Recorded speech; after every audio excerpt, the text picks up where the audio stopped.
The air was brisk that morning, with a faint smell of coffee drifting from the station cafe. Commuters hurried past in their coats, luggage wheels clicking against the tiled floor, eyes fixed on their phones or the departure board. I had taken this train station route 100 times before. It was routine, cold, efficient, and predictable. Until I saw her. She sat against the pillar, legs drawn close, a paper cup clutched between weathered hands. Her hair was hidden under a thin, gray scarf, and her shoulders curved forward like someone who'd been protecting herself from the world for far too long. Most people didn't notice her. Those who did noticed only enough to avoid eye contact. I almost walked past, too. Almost. Because I knew her. Not in the "we met last week" way. Not even in the "we were once friends" way. I knew her because years ago, she had been part of my life in a way that mattered. Her name was Allison. Back in college, she was the kind of person who could fill an empty room with warmth. We met in our sophomore year, two strangers paired up for a group project in American literature. I was the quiet one, buried in books. She was the light, funny, spontaneous, always carrying a sketchbook in which she doodled during lectures. I remember the first time we talked outside class. She had seen me sitting alone under a tree, reading To Kill a Mockingbird. Without asking, she sat beside me, peered over my shoulder, and said, "Atticus Finch, now there's a man the world needs more of." We talked for hours that day. It felt natural, like we'd known each other for years. Over the next 2 years, Allison and I became inseparable. Study sessions turned into coffee runs turned into late-night walks, and late-night walks turned into moments I didn't know how to name. I think I loved her before I even realized it. But we were young, and I never said the words. After graduation, life happened. I landed a job in finance, moved to the city, and got caught in the whirlpool of deadlines and paychecks. Allison pursued her dream of becoming an artist. For a while, we stayed in touch, holiday texts, quick calls. Then the calls slowed. Then stopped. I told myself it was just life moving on. Until one rainy night, about 5 years ago, I saw her again.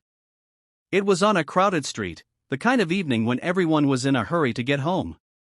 She was standing in the shadows near a bus stop, soaked through, holding a cardboard sign. I stopped. I opened my mouth. But before I could speak, she turned away. Not just turned, she walked away fast, head down, as if she'd seen a ghost. I stood there for a long time that night, watching her disappear into the crowd. I didn't chase her. Maybe I should have. And now, here she was, in front of me again, same eyes, same bone structure, but changed. The Allison I remembered had a spark in her gaze. This Allison's eyes were tired, as if she'd been walking through storms for years. I slowed my pace, my mind racing. She didn't seem to recognize me.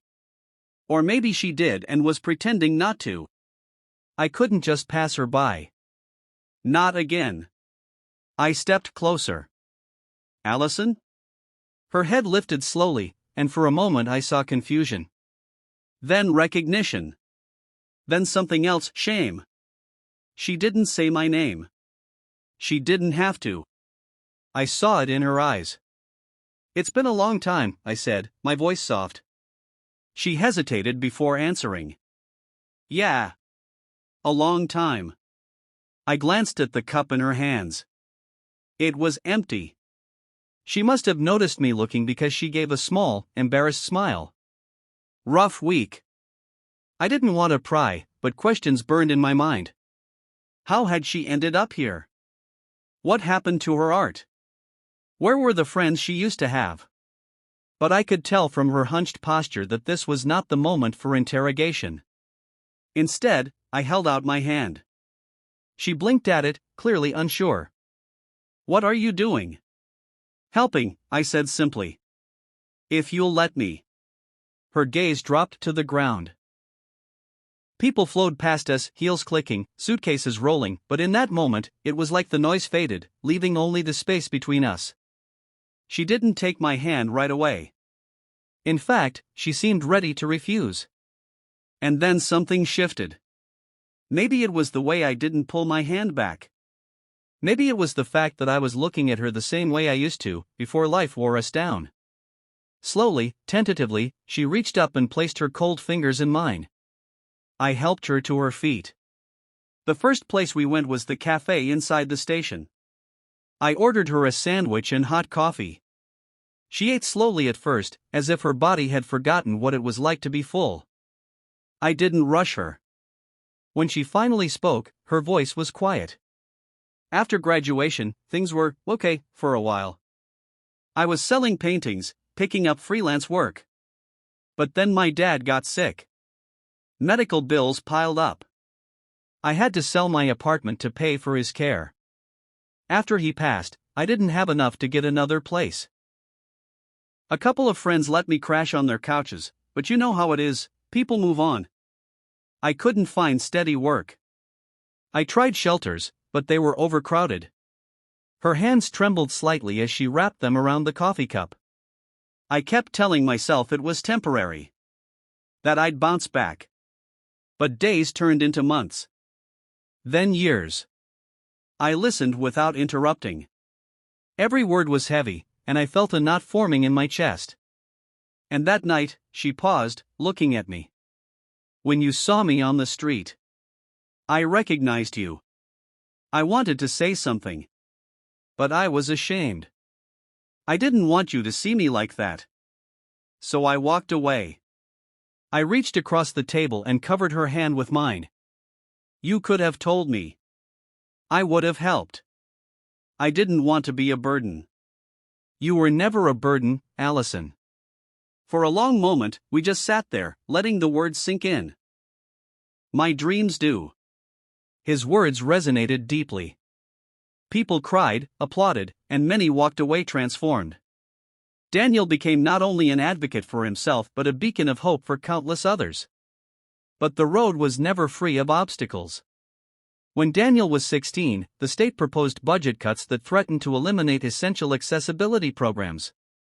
This time, the battle felt even more daunting. Families who depended on these services were terrified but hesitant to speak out, afraid of backlash.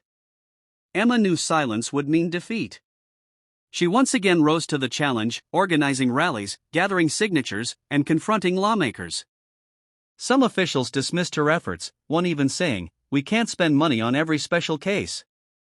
Emma's reply was unwavering, "My son, and every child like him, is not a special case. He is a human being. And human dignity is not negotiable." The struggle was exhausting, but Emma's passion ignited the community once again. Media outlets covered the rallies, volunteers flooded in, and support poured from beyond state lines. The movement gained so much traction that lawmakers were forced to reconsider. Eventually, the proposed cuts were overturned.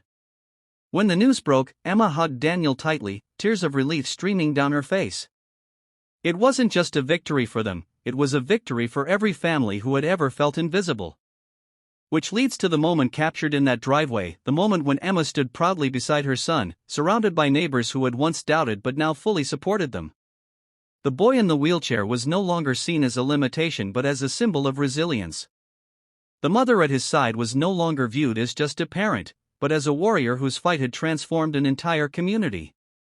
Their story teaches a lesson the world too often forgets: kindness is not passive. It is not merely a polite smile or a sympathetic word. True kindness is active. It is advocacy, persistence, and sacrifice. It is standing up when others remain silent, pushing forward when the road is blocked, and believing in dignity when society dismisses it. Emma's fight shocked everyone not because she won battles, but because she showed what happens when love refuses to bow to injustice. In the end, Daniel's life was not defined by his disorder but by the kindness and courage that surrounded him. He went on to inspire others, to prove that belonging is not a gift society grants but a right we all share. And Emma's legacy became more than just the story of a mother protecting her child. It became a reminder that one voice, fueled by love, can spark a movement that changes the world. And so, under that golden sunlight, with neighbors waving and hope shining brighter than ever, the truth was undeniable. A mother's fight for her disabled son had indeed shocked everyone, not through anger or bitterness, but through the unstoppable force of kindness.